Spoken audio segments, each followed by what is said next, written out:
ma che canta fa.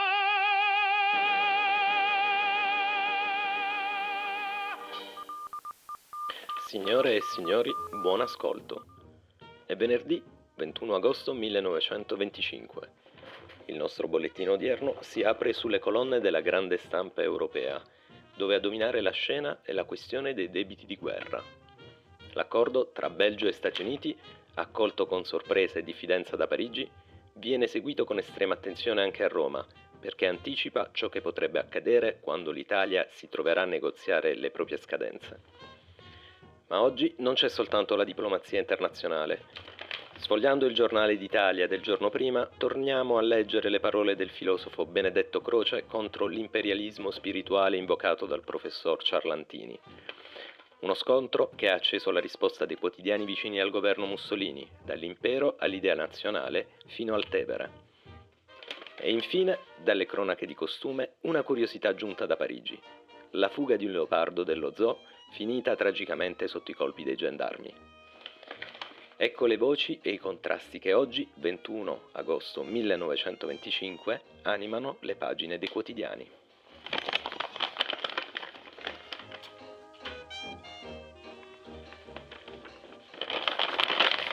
Signore e signori, il nostro bollettino di oggi si apre con una questione che pesa come un macigno sull'Europa: i debiti contratti verso l'America durante e dopo la guerra. Da Washington la Commissione americana dei debiti ha fissato una linea: i pagamenti dovranno durare 62 anni, con interessi commisurati alle possibilità di ciascun paese.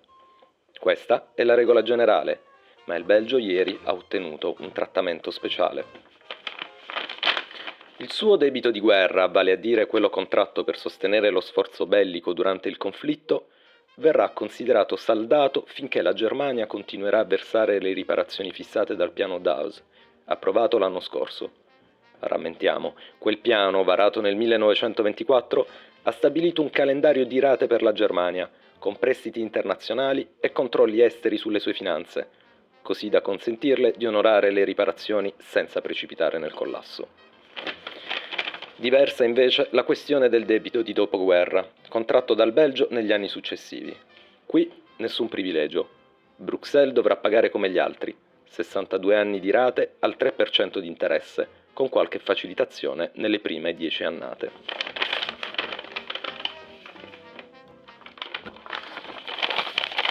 Il Messaggero osserva che a Parigi la soddisfazione belga viene giudicata relativa. Non perché i vantaggi siano grandi, ma perché ci si attendeva condizioni peggiori. Nei circoli francesi si nota, con ironia, che proprio Stati Uniti ed Inghilterra, i più accaniti nell'imporre alla Germania il piano Dawes, mostrino ora scarsa fiducia, rifiutando di accettare per sé una parte dei pagamenti tedeschi. In questo contesto tornano alla mente le pagine di John Maynard Keynes, economista di Cambridge, che già nel 1919, nel suo libro Le conseguenze economiche della pace, aveva messo in guardia. Un sistema di debiti e riparazioni troppo gravoso non avrebbe garantito la stabilità, ma al contrario soffocato la ripresa europea, alimentando rancori ed instabilità politica. Oggi, guardando al caso belga, quelle critiche paiono risuonare con forza nuova. Dietro le formule misurate dei comunicati si intravede il pericolo che il continente resti incatenato a conti da saldare più che a un progetto di vera ricostruzione.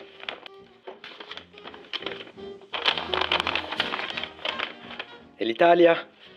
Beh, da noi il caso belga è seguito con grande attenzione. Difficilmente riusciremo a stappare condizioni ugualmente favorevoli, ma il principio fissato dalla Commissione americana, ovvero che i pagamenti siano commisurati alla capacità economica di ciascun paese, apre uno spiraglio. Significa che Roma, quando toccherà il suo turno, potrà trattare per evitare scadenze impossibili, difendendo così non solo il bilancio nazionale, ma anche l'equilibrio stesso della pace europea.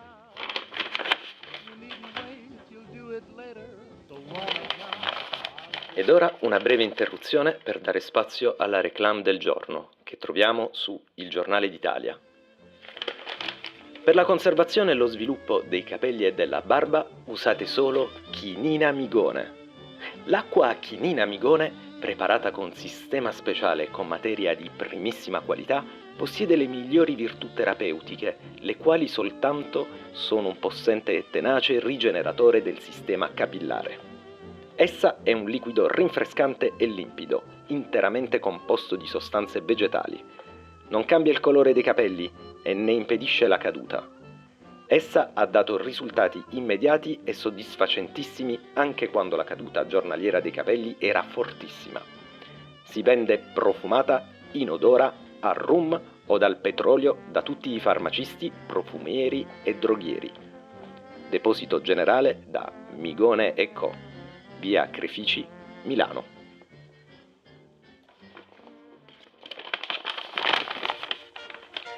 Passiamo ora ad un dibattito tutto italiano che si colloca a metà strada tra la cultura e la politica in senso stretto. Oggi, infatti, sulle prime pagine dei quotidiani vicini al governo fascista campeggiano una serie di articoli di critica. L'Idea Nazionale, l'Impero ed il Tevere rispondono infatti ad un editoriale apparso ieri sulle colonne de Il Giornale d'Italia. Ne è l'autore Benedetto Croce, filosofo e senatore, figura di primo piano della cultura italiana.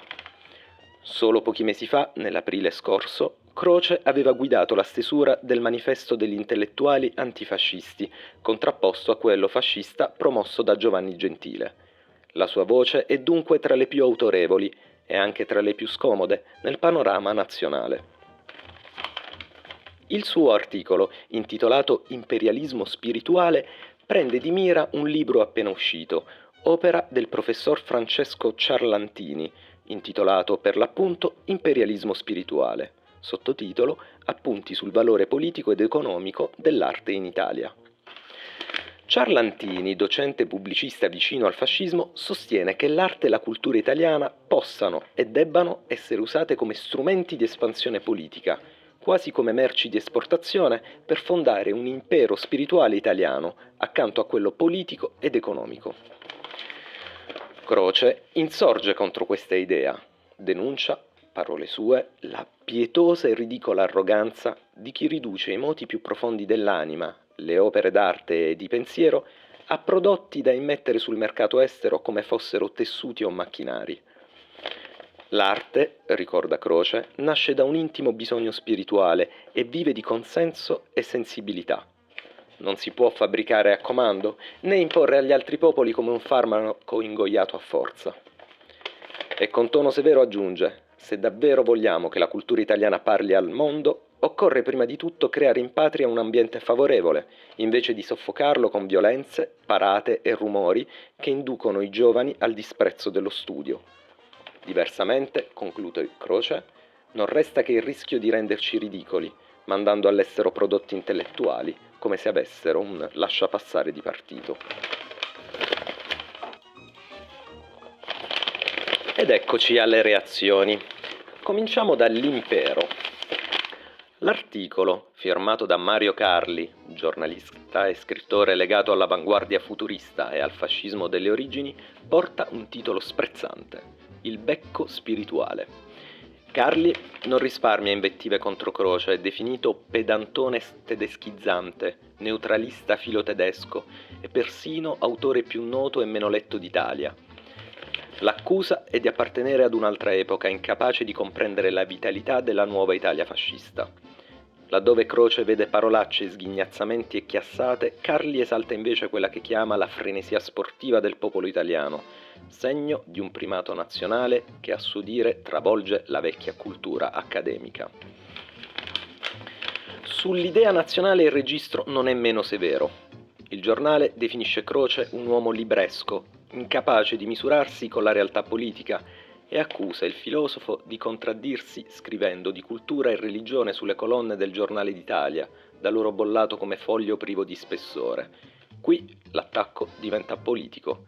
Croce, con la sua critica all'imperialismo spirituale, sarebbe cieco di fronte a quella che i fascisti chiamano la vera rinascita italiana. La polemica prende di mira un passaggio preciso. Laddove Croce denunciava che prodezze ciclistiche, automobilistiche e aeroplanistiche soffocano la cultura, il giornale ribatte che imprese come quelle di Francesco De Pinedo, l'aviatore eroe dei cieli, non sono affatto estranee alla fantasia e all'intelletto, ma ne sono anzi piena espressione. E addirittura si afferma con Mussolini stesso la politica è opera d'arte. A completare il coro il Tevere, quotidiano romano diretto da Telesio Interlandi. Anche qui la polemica si concentra su De Pinedo, che in questi giorni compie la sua celebre impresa aerea, toccando l'Australia, il Giappone ed ora le Filippine. Secondo il giornale, criticare le prodezze aeroplanistiche significa criticare lo stesso De Pinedo, lui sì salutato da tutti come simbolo di orgoglio nazionale, è sottointeso co-creatore di una nuova cultura. In questo modo la figura di Croce viene opposta non solo a Ciarlantini, l'autore del libro da lui criticato, ma all'intero mito fascista del nuovo tempo. Quello in cui l'energia vitale, lo sport e la tecnica valgono più dei volumoni filosofici. Dove Croce difende le opere dello spirito, la stampa del regime esalta il gesto, l'ardimento, il primato della nazione. È lo scontro tra due Italie, una che si richiama alla tradizione liberale e umanistica, ed una che si vuole giovane, guerriera, moderna. Chiudiamo il nostro bollettino con una notizia che arriva da Parigi, a metà tra la cronaca nera e la curiosità. Il Giornale d'Italia la titola senza giri di parole: il famoso leopardo ucciso. Ieri, infatti, nei giardini dell'Istituto Pascal ad Auteuil, un professore si trovò improvvisamente davanti l'animale, fuggito dal giardino zoologico. Uomo e bestia si spaventarono vicendevolmente e presero a fuggire in direzioni opposte. Accorsero i gendarmi, che individuarono il leopardo nascosto tra gli arbusti e ne attesero il domatore. Ma quando la belva tentò un balzo improvviso per riguadagnare la libertà, 3 colpi di fucile lo stesero al suolo. Così termina la corsa del leopardo di Parigi. Più che feroce, spaesato, un ricordo amaro che ammonisce anche noi. A volte ciò che sembra minaccia non è che un'ombra di paura reciproca. E con questo, cari ascoltatori, il nostro bollettino del 21 agosto 1925 giunge al termine. Vi lasciamo ora alla normale prosecuzione delle trasmissioni. Buonasera.